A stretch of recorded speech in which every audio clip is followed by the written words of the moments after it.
January 20th, 1382, Westminster Abbey. The ancient stones groan under the weight of centuries, but tonight they hold something more fragile than any relic, an uneasy promise. Outside, London is cloaked in a bone-chilling fog.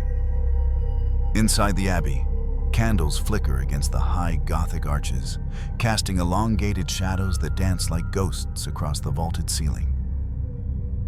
A hush falls. The choir begins to sing, Latin words echoing like prayers from another world. Through the great oak doors, the procession enters. At the center is a girl. She is no more than 15. Her skin is pale from the harsh English winter, her frame thin under layers of imported Bohemian silk. Her crown sits heavy and awkward upon her head, a foreign weight, just like the destiny awaiting her.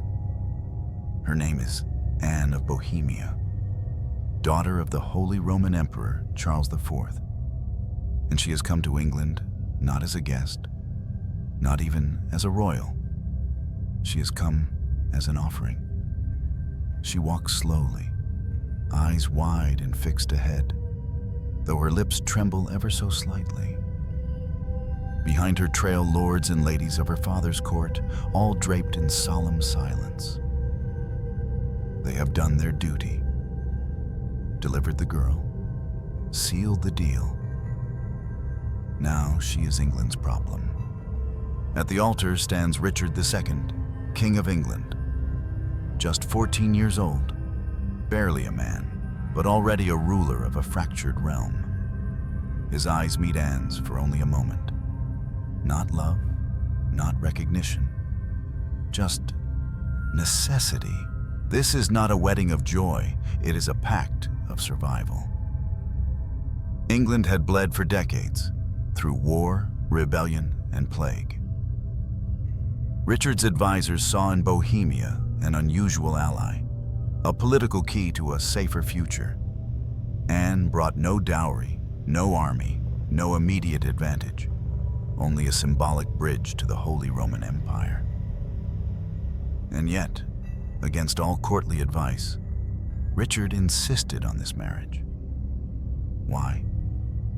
Perhaps it was defiance, perhaps desperation, or perhaps, somewhere in his youth, a sliver of hope remained that this foreign girl might offer solace in a world of power-hungry uncles and bloodthirsty barons.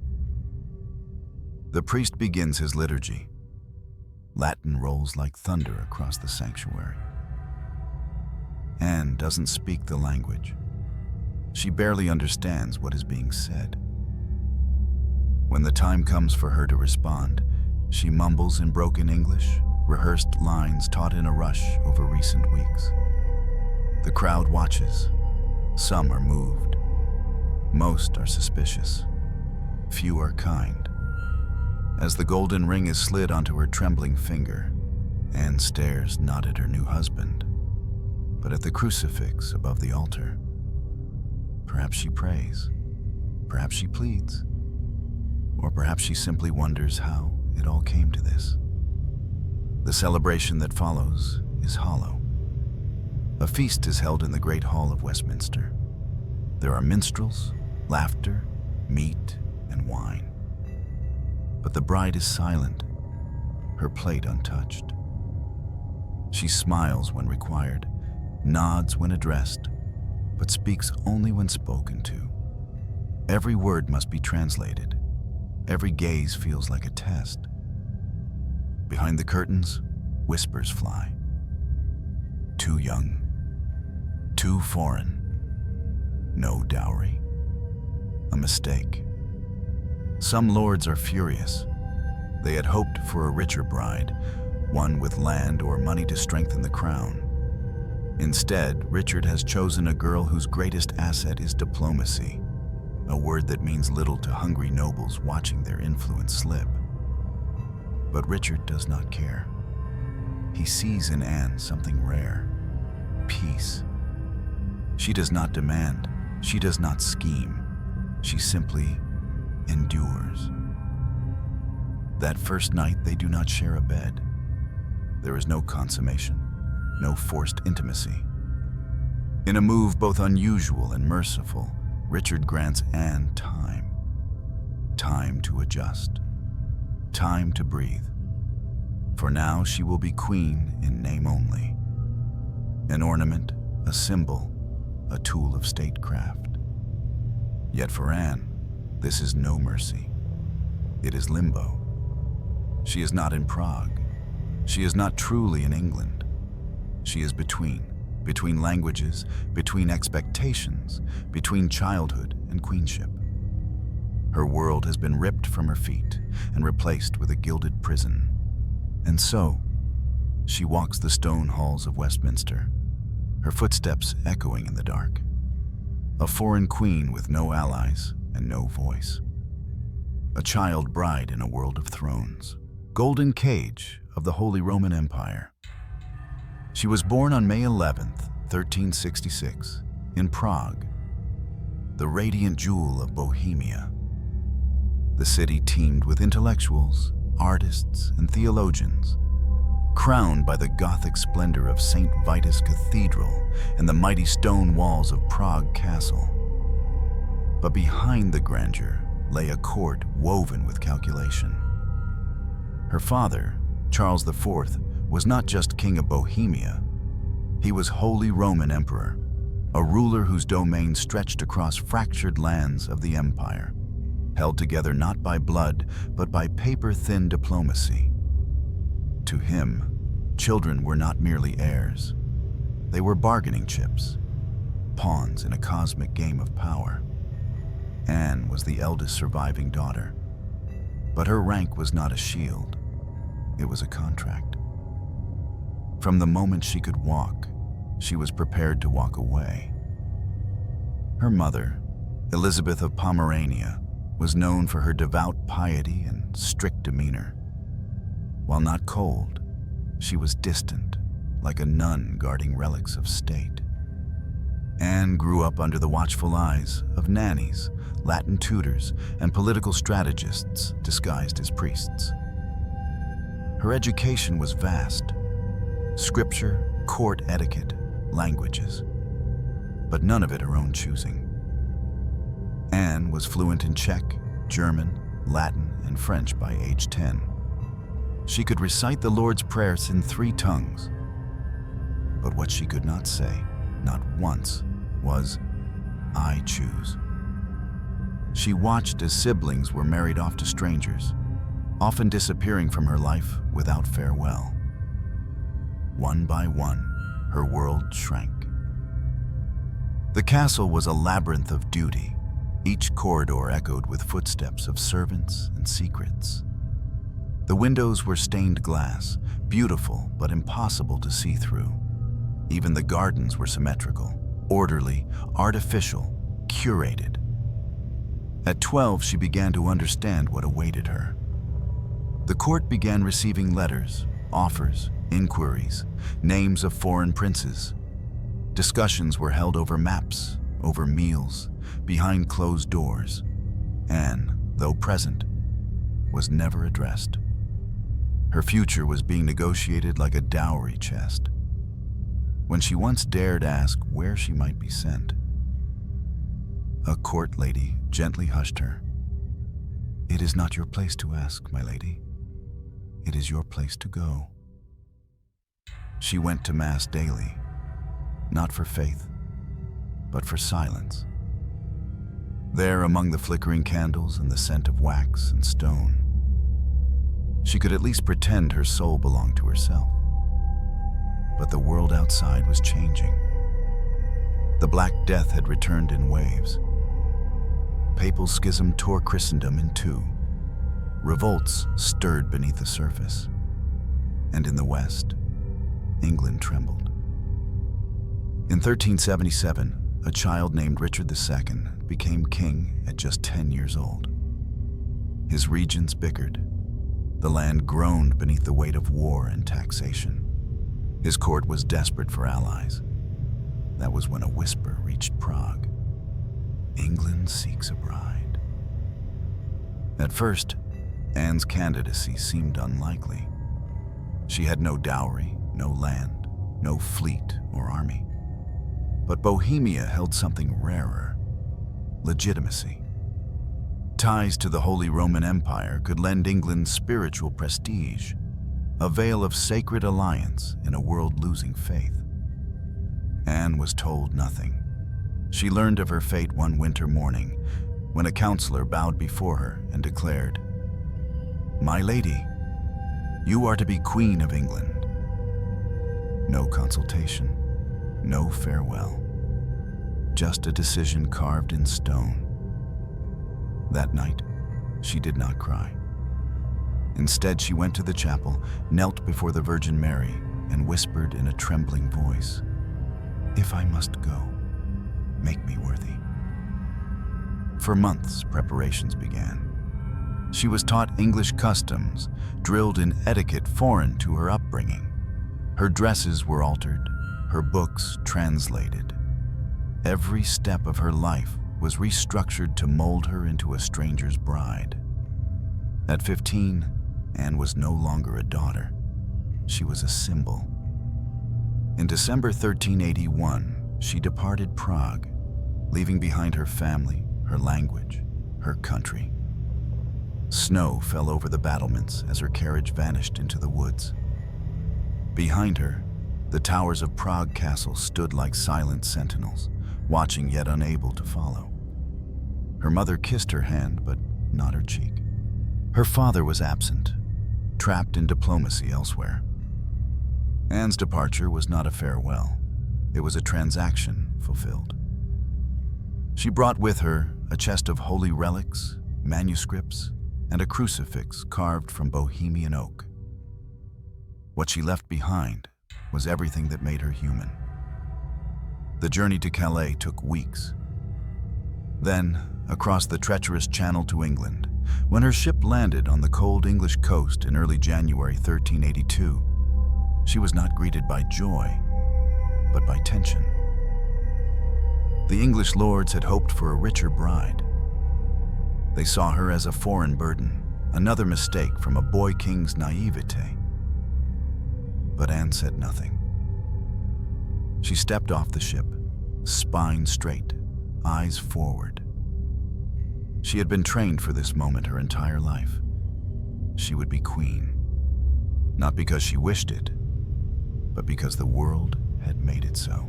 The marriage between Anne of Bohemia and Richard II did not emerge from love, nor from shared culture. It was born from desperation and sold as diplomacy. In late 1381, England was a kingdom teetering on the brink. Only 4 years had passed since Richard ascended the throne at age 10, and already his rule was marked by instability. The scars of the peasants' revolt still lingered. Nobles questioned his authority. His regents, greedy and divided, weakened the monarchy's grip. The 100 Years' War with France drained the treasury. England needed an ally, but more than that, it needed an illusion of strength. The plan for marriage began as a whisper in Westminster and took shape in the shadows of London's court. The target? The daughter of the Holy Roman Emperor. A union with Bohemia would not bring wealth. Anne's dowry was almost non-existent, but it would bring legitimacy. Ties to the imperial throne could elevate Richard's stature across Europe. In a world where thrones were built as much by divine suggestion as by steel, the symbolic power of this alliance was immense. But the opposition came swiftly. Richard's advisors were aghast. "A queen with no dowry?" they scoffed. "A princess from the cold East?" To many English lords, Bohemia was distant, alien, irrelevant to England's domestic struggles. Anne brought no ports, no armies, no gold.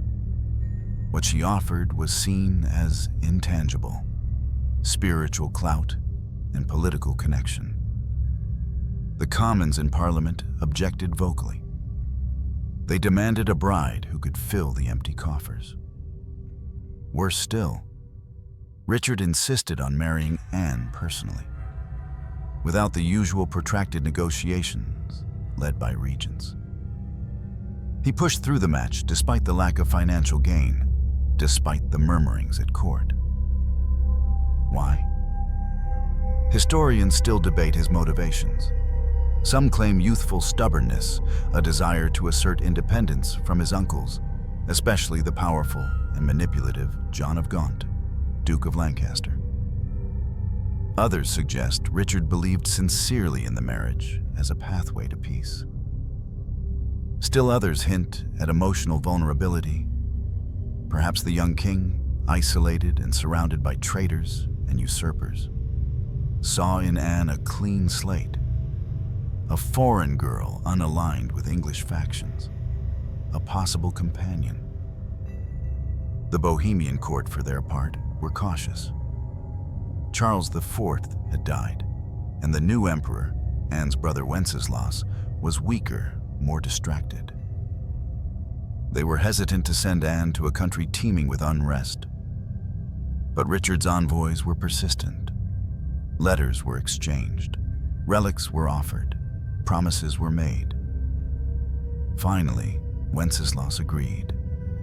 Anne would be married, not for money, but for peace. In return, England would forgive certain trade debts and support Bohemian interests at the papal level. It was a strange deal. No coin exchanged hands. But the political theater it created was worth far more than gold. Still, even as the agreement was sealed, Richard's court grew uneasy. Rumors abounded that Anne was plain, that she was too devout, too quiet, that she would bring Bohemian customs that would offend the English church. When word reached London that Anne's trousseau included texts from Prague's radical theologians, some clergymen whispered of heresy. The streets of London buzzed with criticism. "She brings no crown but her own," said one merchant bitterly. "And what use is that to the starving?" But Richard pressed on. In December 1381, he ordered lavish preparations. Despite Parliament's objections, he spared no expense. New tapestries were commissioned, jewels imported, horses trained for the wedding procession. It was a gamble. If the people rejected her, he risked rebellion. If Anne failed to produce an heir, his line could end. But Richard believed in the symbolism, that this union would prove England's greatness on the European stage. To ensure her acceptance, he declared Anne would be crowned immediately after the wedding, granting her full royal status from day one.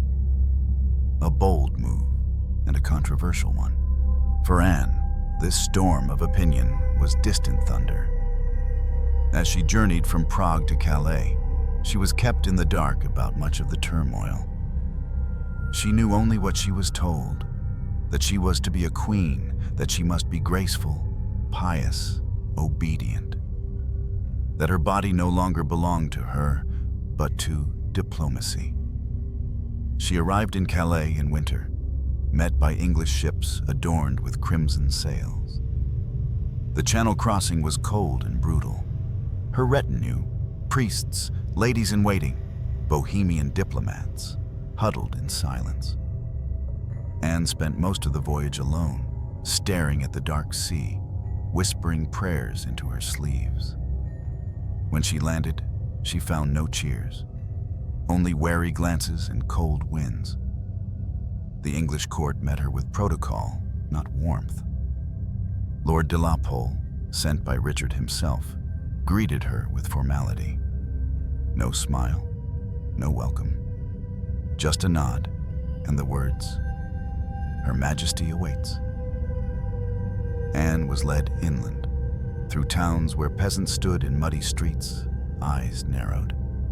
Some bowed, most did not. She could not understand their words, but their contempt required no translation. As her carriage approached London, Anne must have sensed what lay ahead. She was not arriving as a beloved queen. She was arriving as a political experiment. And if it failed, she would be the one to pay the price.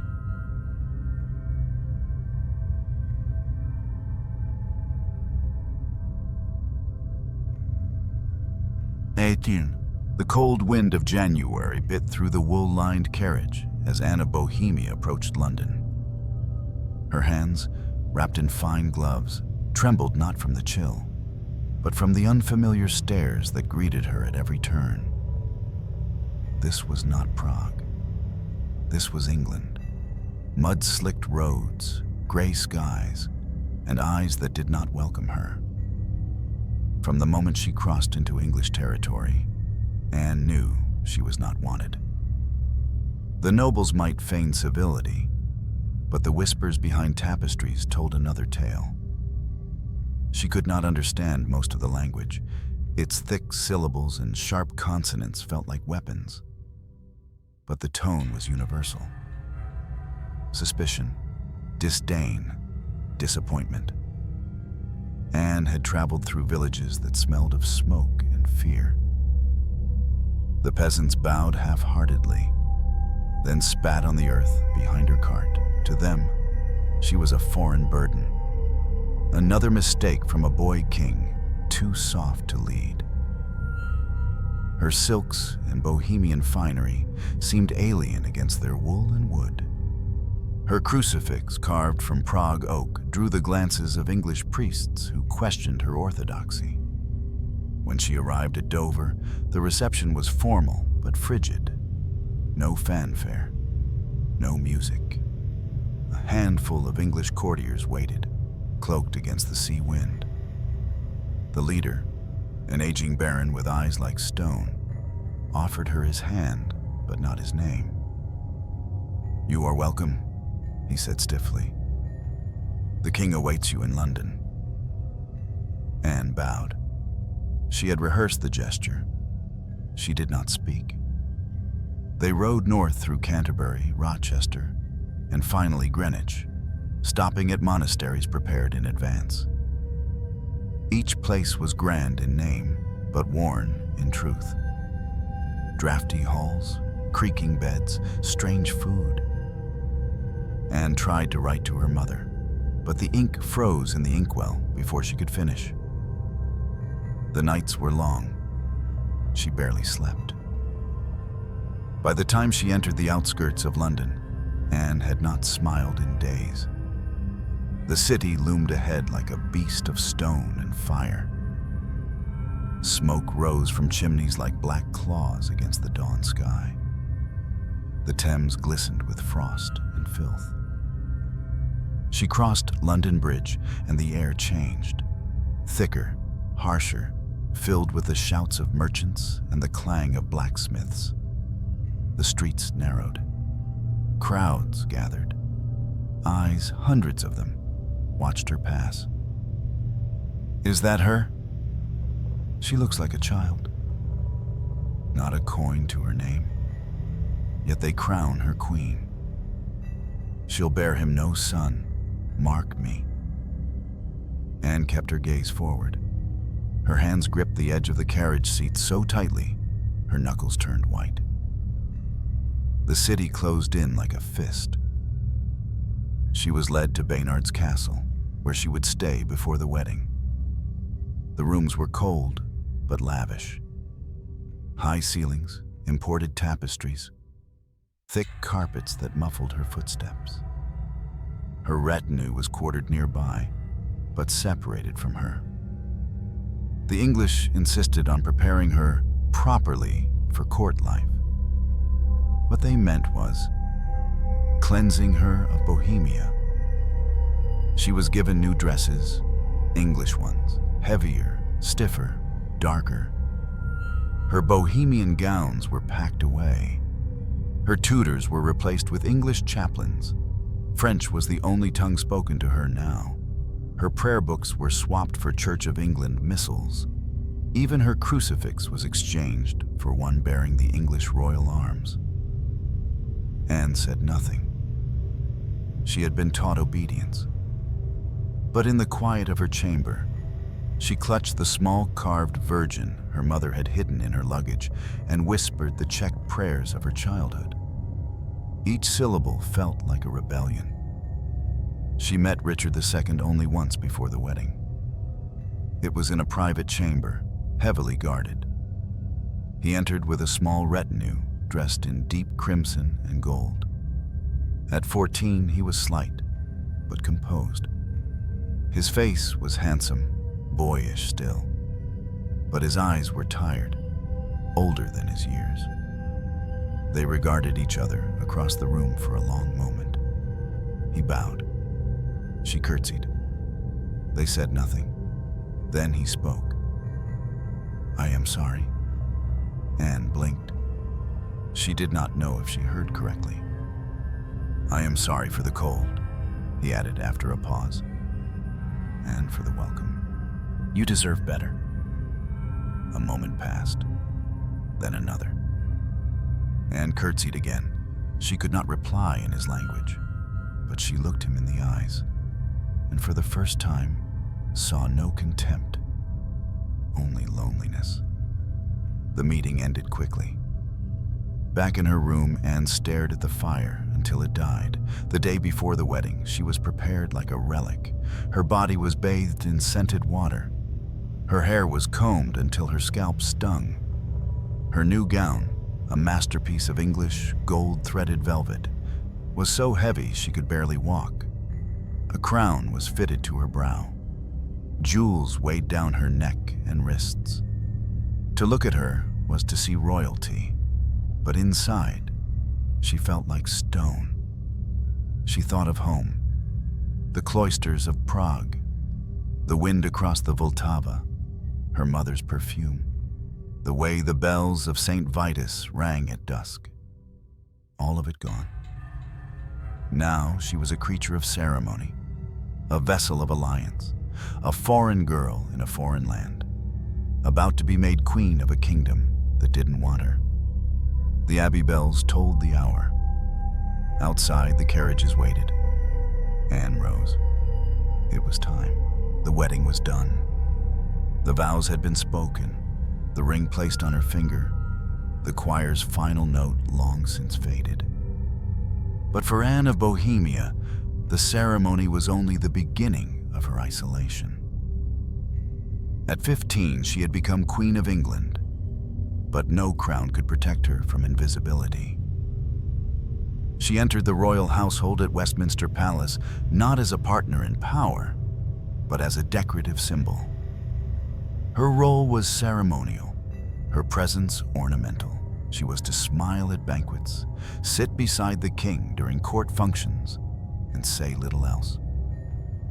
In a world dominated by ambitious nobles and calculating clerics, Anne was nothing more than a foreign adornment on the throne. The English court was cold, not in temperature, but in spirit. Its lords, already skeptical of her, rarely included her in matters of state.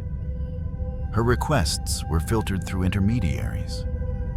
Her opinions, when offered, were met with polite nods and swift dismissal. Her foreignness isolated her further. She spoke fluent French, but many at court spoke a coarse, localized dialect or English that had little in common with the Bohemian courtly language she knew. Her Czech accent marked her immediately, and whispers followed her in every corridor. She doesn't belong. She brings no sun. She brings no gold. She brings only silence. And indeed, she often was silent. Not because she lacked thought, but because she had learned the cost of speaking. Despite these hostilities, Anne tried to adapt. She surrounded herself with a small circle of loyal attendants, Bohemian ladies-in-waiting, devout priests, and a handful of English women who pitied her position. She learned English slowly, often sitting in the gardens of Westminster, practicing pronunciation alone. She busied herself with charitable work, visiting lepers, donating to convents. She commissioned books to be translated into English and gifted illuminated manuscripts to religious houses. In these small acts, she carved out a space for herself, a realm not of power, but of mercy. But her greatest failure, in the eyes of the court, was her empty womb. Months passed, then years. No pregnancy, no heir. Anne's body became a political question. Was she barren? Was Richard impotent?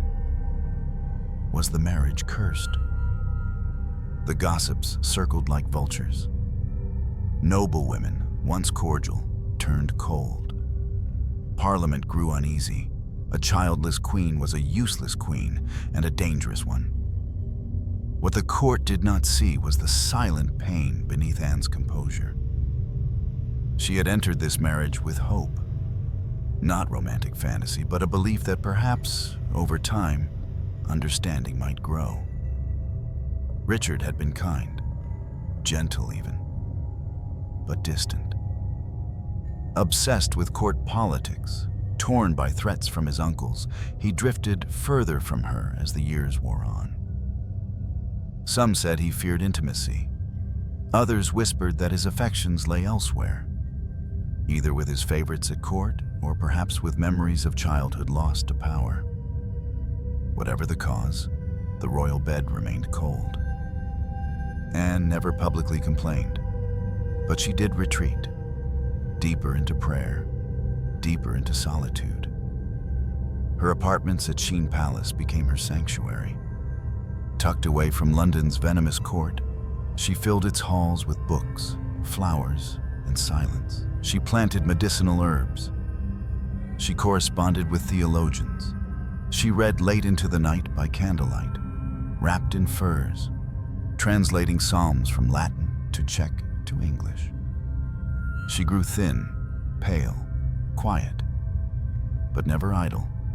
Her greatest solace came from the poor. Anne walked among them when she could, often veiled to avoid attention. She funded hospitals, paid dowries for orphaned girls, sent food to plague houses. In her, the sick saw a queen who noticed them. In her, the forgotten found a flicker of grace. But her acts of charity did little to soften the hearts of England's elite. They did not want compassion. They wanted power, and Anne had none to give. Behind the scenes, tensions worsened. Richard, emboldened by a handful of favorites, clashed with Parliament. His authoritarian streak deepened. His punishments grew cruel. Nobles disappeared from court, taxes increased, discontent rose like floodwaters. Anne watched it all in silence. She could not stop him. She could barely reach him.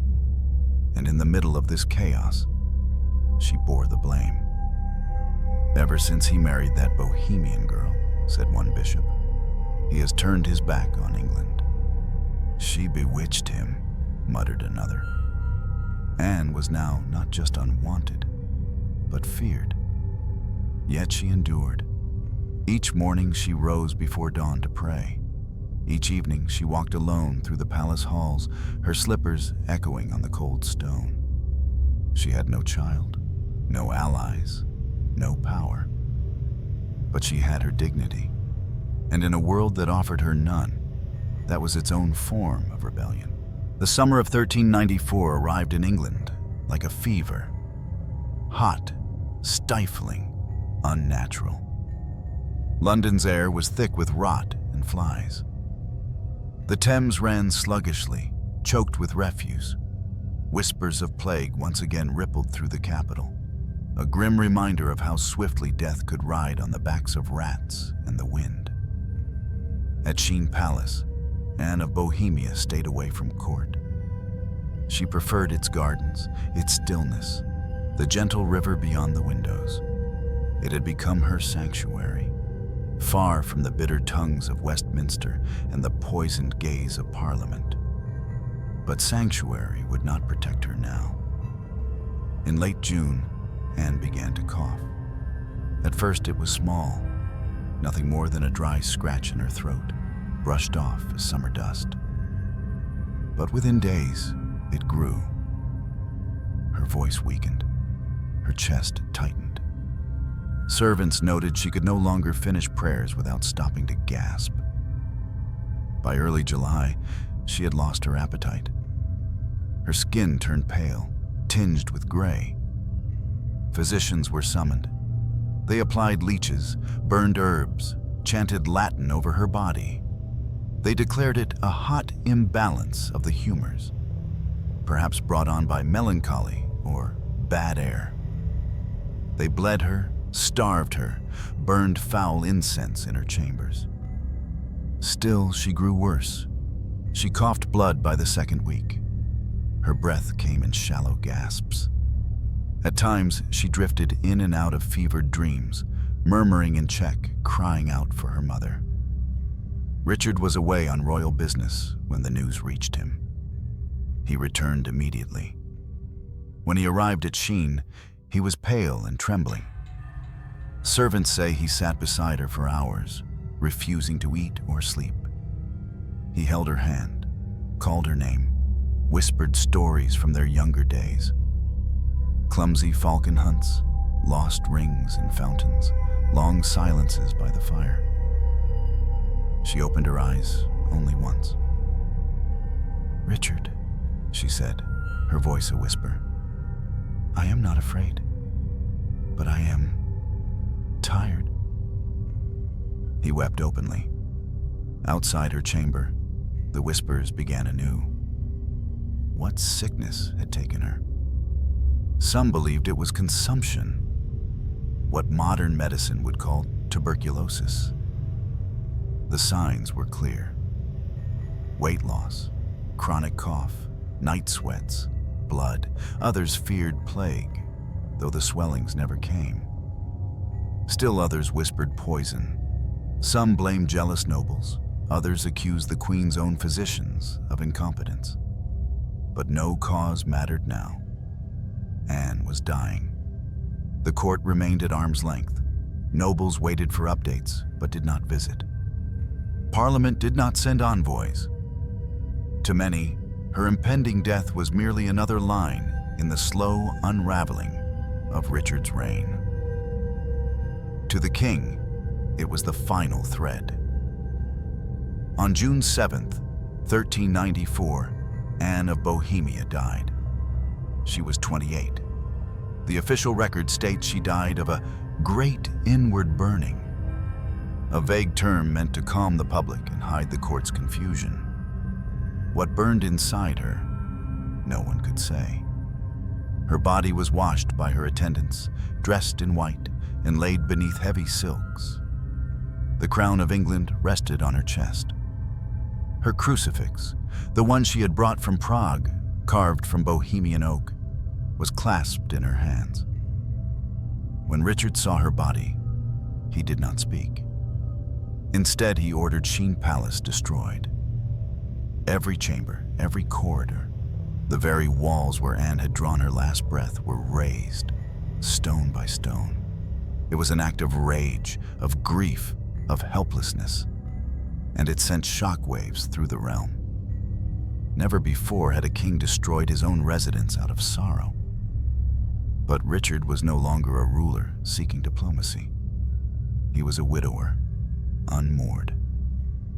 The Queen's funeral was held at Westminster Abbey, amid a sea of candles and silence. Despite her quiet life, the people mourned. For all her foreignness, Anne had shown kindness. Her charity was remembered. The lepers, the poor, the forgotten, many wept in the streets. Her body was laid in an ornate tomb beside the high altar. Carved into stone, her figure sleeps with hands folded, eyes shut in eternal peace. Beside her, Richard would later place his own tomb, an act of love, or perhaps guilt. He never remarried. In her death, Anne became myth. To some, she was the queen of silence, a woman who never raised her voice, yet carried grace in a world of cruelty. To others, she was a foreign ghost, an omen of Richard's downfall, a whisper from Bohemia that had cursed England's king. But to Richard, she was something else entirely. The only part of his reign that had not betrayed him. The air in Sheen Palace had grown still. There were no court musicians, no visitors, no rustle of court robes or clink of silver goblets. Only the sound of labored breathing, shallow, uneven, echoing through the Queen's chamber like the slow ticking of a broken clock. Anne of Bohemia lay dying. Her bed was draped in thick linens, the curtains pulled to dim the light. The scent of lavender hung in the air, thickened by the bitterness of vinegar-soaked cloths meant to ward off disease. Her skin, once pale and smooth, had turned waxen. Her cheeks were sunken, her lips were dry and cracked, moving only in whispers. Prayers in Czech that few could understand. By her side sat Richard II. He had not left the room in days. The once beautiful king, known for his love of pageantry and elegance, was now unshaven, his eyes rimmed with sleepless shadow. He held Anne's hand gently, as if afraid the bones might shatter. He spoke softly to her, half English, half French, stories from their early years, fragments of poetry, apologies she could no longer respond to. "Do you remember," he whispered once, "when the snow fell in the courtyard, and you said it reminded you of Prague?" She did not answer. Her eyes fluttered, but no recognition came. The palace itself seemed to decay with her. Servants moved in silence, their steps careful, as though fearing to disturb death as he hovered by the Queen's bed. Doctors came and went with the same hollow expressions. Their treatments had failed. The leeches, the tinctures, the burning herbs, all had been useless. Outside, the gardens of Sheen wilted under the weight of summer's heat. Inside, Anne's strength faded breath by breath. On June 7th, 1394, just before dusk, the Queen's breathing slowed. She opened her eyes one last time. Richard was there. She looked at him, not with fear, not even with pain, but with something softer. Resignation, a final acceptance. She mouthed something barely audible. A name? A prayer? And then, nothing. Her chest fell still, her fingers relaxed. Her lips parted slightly as if to speak, and then froze forever. Anne of Bohemia was dead. She was 28 years old. What followed was silence. Richard did not cry at first. He simply sat, staring at her still form, as if waiting for breath to return, as if refusing to believe. When the physician stepped forward to speak, the king raised a hand. "Do not say it," he said, voice hoarse. "If you speak it, it becomes true." But the truth had already arrived. Anne was gone. And something inside Richard cracked. The king did not order mourning. He did not summon clergy or council. Instead, he stood, walked out of her chamber, and into the halls of Sheen Palace. He looked around, at the carved wood beams, the tall stained glass, the paintings she had loved. Then, in a voice cold and flat, he gave the command, "Burn it." Sheen Palace, the royal residence where Anne had lived, loved, and died, was to be destroyed. At first, the servants hesitated, thinking it symbolic. But Richard was not speaking in metaphor. He ordered fires set in the kitchens, the chapel, the east wing. He wanted no memory of the place where she had drawn her final breath. "No wall," he said, "shall remain to remind me of this grief." The order was obeyed. Flames consumed the palace. Stone cracked, glass shattered, smoke rose into the sky like a black shroud over the Thames. London watched in horror. Nobles whispered of madness. The people murmured of omens. What kind of king destroys his own palace? What kind of man burns down his memories? But Richard no longer cared. In the weeks that followed, he withdrew from politics. Parliament was postponed, petitions unanswered. He rarely appeared in public, and when he did, his face was gaunt, his robes disheveled. He had lost not just a wife, he had lost his anchor. Anne had been the one presence in his life untouched by betrayal. She had never schemed, never questioned his rule, never demanded anything more than kindness. In a court of daggers hidden in silk sleeves, she had offered only quiet loyalty. And now, she was gone. What remained was a king hollowed by loss. Some said grief had broken him. Others said it revealed who he truly was. For from that moment, Richard changed. He grew harder, colder. His policies became more extreme. His enemies, real and imagined, were punished with increasing brutality. He surrounded himself with flatterers and yes-men. He trusted no one. The boy king who once dreamed of peace through marriage had become a monarch driven by vengeance and fear. And England would pay the price. But in the ashes of Sheen, something of Anne lingered. A lock of her hair, found unburnt, a prayer book with her handwritten notes in the margins, a small wooden crucifix untouched by flame. She may have died alone, but she would not be forgotten. After Anne's death, Richard II ceased to be a husband. But more than that, he ceased to be a king the people recognized. The boy once praised for his grace, his poetic soul. His visions of a peaceful England had vanished into grief, leaving behind a man transformed.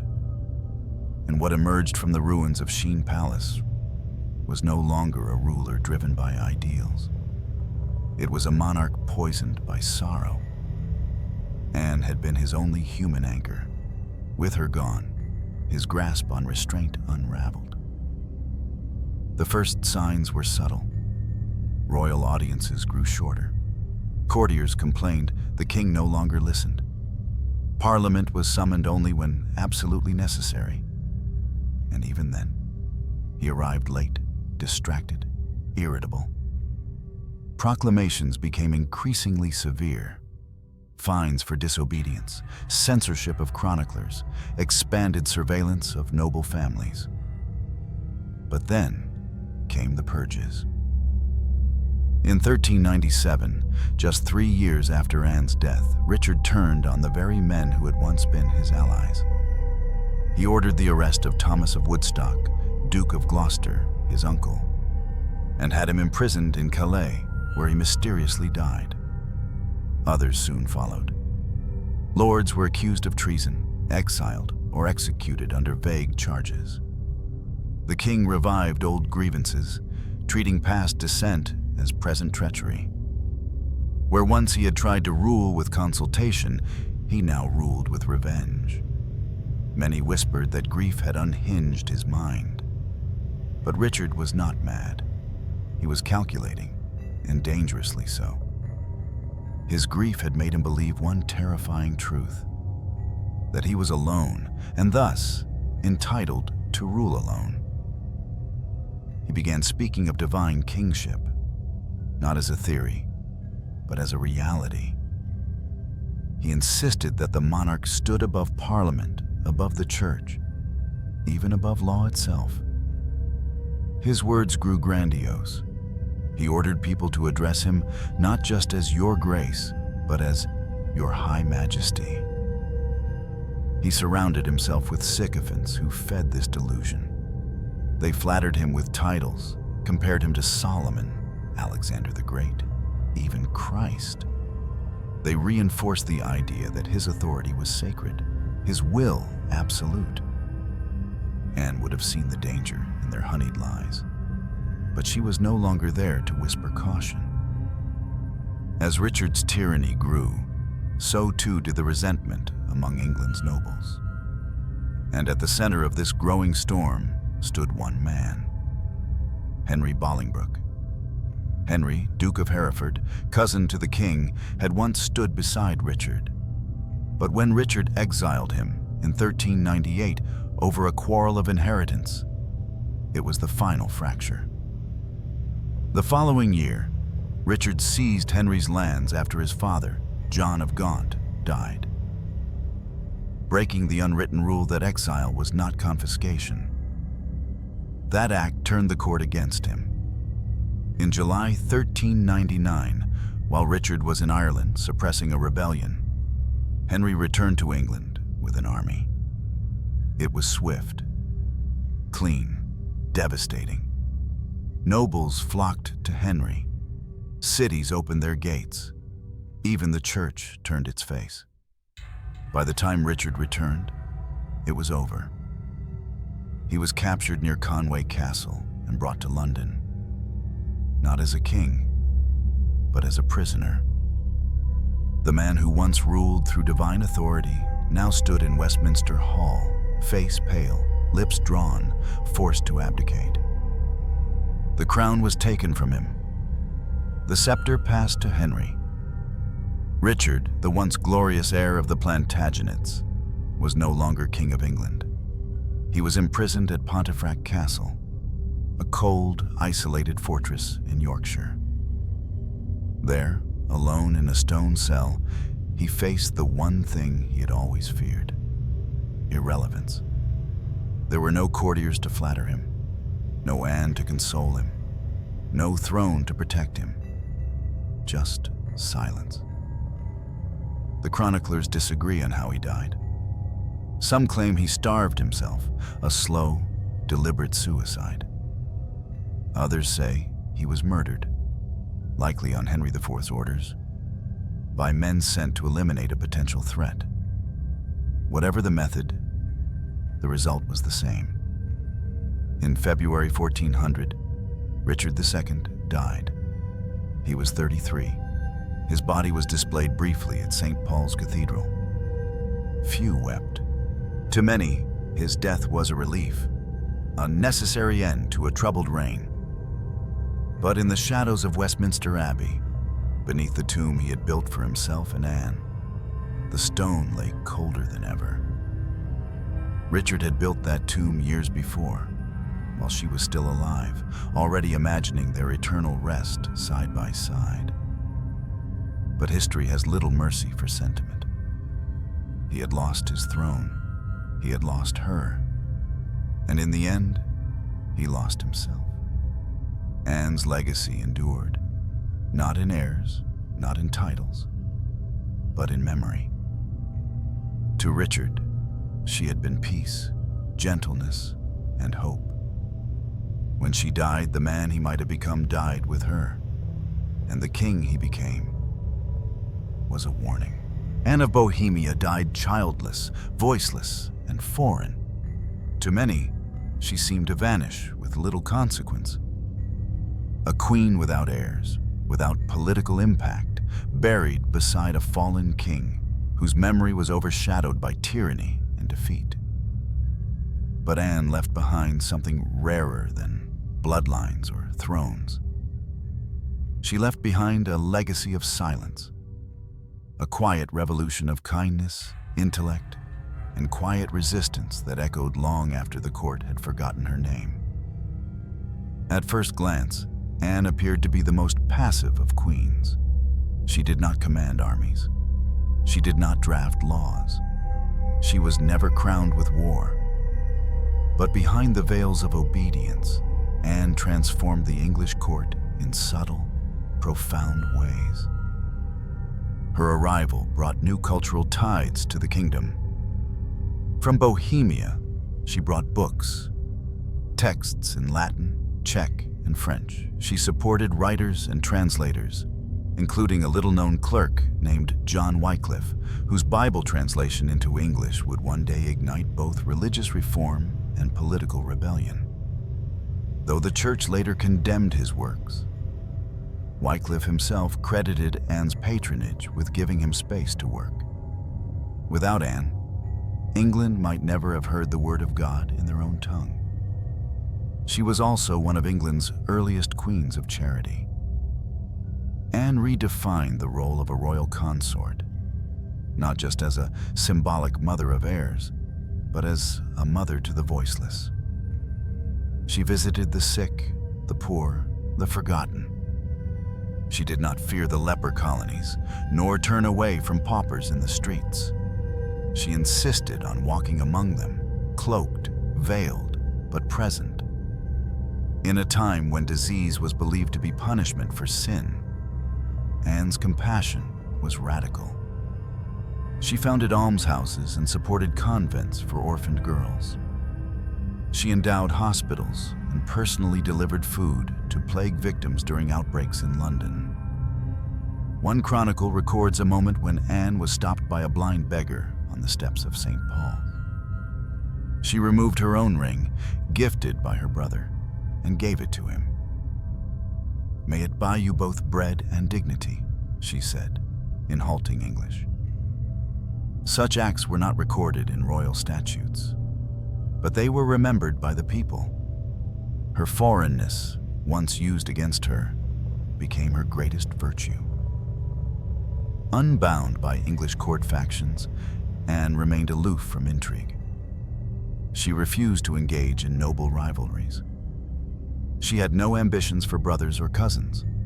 This neutrality, rare in medieval queenship, made her a quiet stabilizer in a court bent on division. While other noble women schemed, Anne endured. She endured suspicion, infertility, loneliness, and ultimately death in exile from her homeland. But never once did she allow bitterness to turn to cruelty. Her weapon was compassion. And in a world ruled by swords and lies, that was both her shield and her power. She also changed how England remembered queens. Before Anne, royal women were often recorded only for what they produced: sons, alliances, dowries. After Anne, queens began to be remembered for what they were: figures of culture, conscience, and grace. Future queens like Catherine of Aragon and Elizabeth of York would look back on Anne not as a model of power, but of quiet strength. Even in art, her legacy lingered. She commissioned altarpieces in Bohemian style. Her personal library, rich with illustrations, became part of the royal collection. In centuries to come, her tomb in Westminster, placed beside Richard's, would become a site not of mourning, but of curious reverence. Strangers whispered of the foreign queen who changed England without a single battle. But perhaps her deepest legacy lies not in what she did, but in what she represented. She was a child bride, sold in the name of peace. She was a symbol, not a person. In the eyes of diplomats, she was a queen without power, married into a court that never truly accepted her. Yet through it all, she remained human, gentle, devout, and dignified. In her life, she showed what it meant to suffer with grace. In her death, she showed how love, even in silence, can haunt an empire. Anne of Bohemia never raised her voice, but the silence she left behind thundered louder than any royal decree. And in that silence, her memory lives. History often remembers queens for what they gave to the world: sons, treaties, scandals, or war. But Anne of Bohemia gave something different. She gave herself. From the moment she left Prague as a teenage girl, her life was no longer hers. It belonged to kings and kingdoms, to scribes and ambassadors, to strangers who measured her worth not in joy or intellect, but in how many wars her marriage might prevent. She was sacrificed, gently, quietly, but completely. And for what? For peace. That was the hope. Her union with Richard II was meant to halt bloodshed between England and the Holy Roman Empire. It was meant to show Europe that diplomacy could triumph over blades. But what kind of peace costs a girl her freedom, her voice, her future? The marriage did bring a truce. Brief, fragile. There were fewer raids across borders. Trade routes reopened. Ambassadors exchanged gifts instead of threats. But that peace came at a price Anne herself would pay. The price of exile from the city of her birth. The price of loneliness in a court that never saw her as one of their own. The price of expectation to bear a child she never could.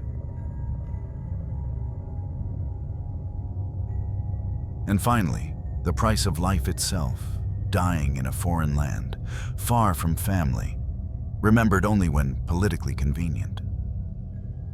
Her story forces us to confront the uncomfortable truth. In medieval politics, peace was often written in the blood of the innocent, and Anne's blood was the ink of that treaty. She was not the first, and she would not be the last. Across centuries, queens and princesses, child brides and noble daughters were sent across oceans and empires, reduced to signatures and wombs. Their names are scattered across treaties, etched into tombs, but rarely given voices.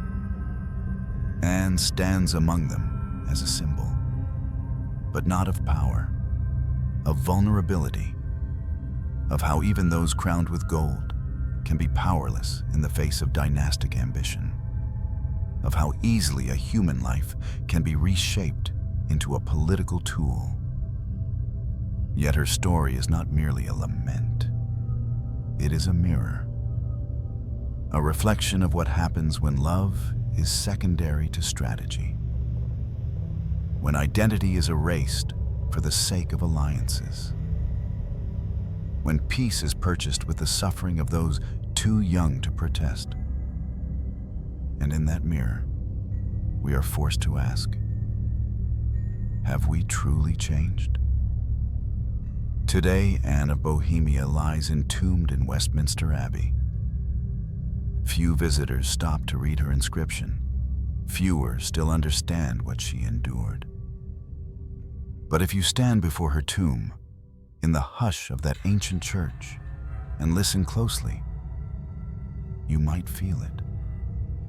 Not the roar of conquest, not the clang of crowns, but a whisper.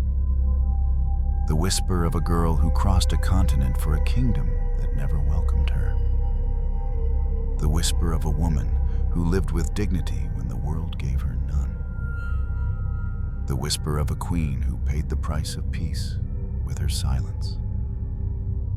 And that whisper is louder than history's loudest trumpets, because it reminds us that peace is never truly free. Someone, somewhere, always pays, and often, it is the quietest voice in the room.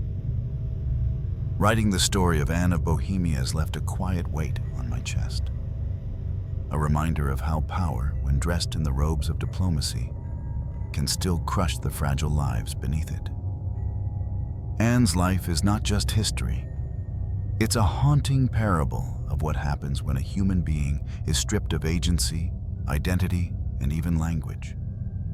She did not die on a battlefield, yet she was a casualty. She did not wear armor, yet she endured a lifelong war against isolation, expectation, and quiet erasure. What moves me most is her silence. In a time when loud voices ruled, Anne chose compassion. She never fought back with cruelty or cunning. only with kindness, books, and presents. And in doing so, she became a soft but unbreakable line in the margin of a brutal century. She reminds us that dignity is not granted by crowns, nor erased by being forgotten. It lives, quietly, stubbornly, in those who endure with grace. Anne of Bohemia may have been a child bride, a queen without heirs, a foreigner in a hostile land. But in truth, she was something far greater, a soul who refused to disappear.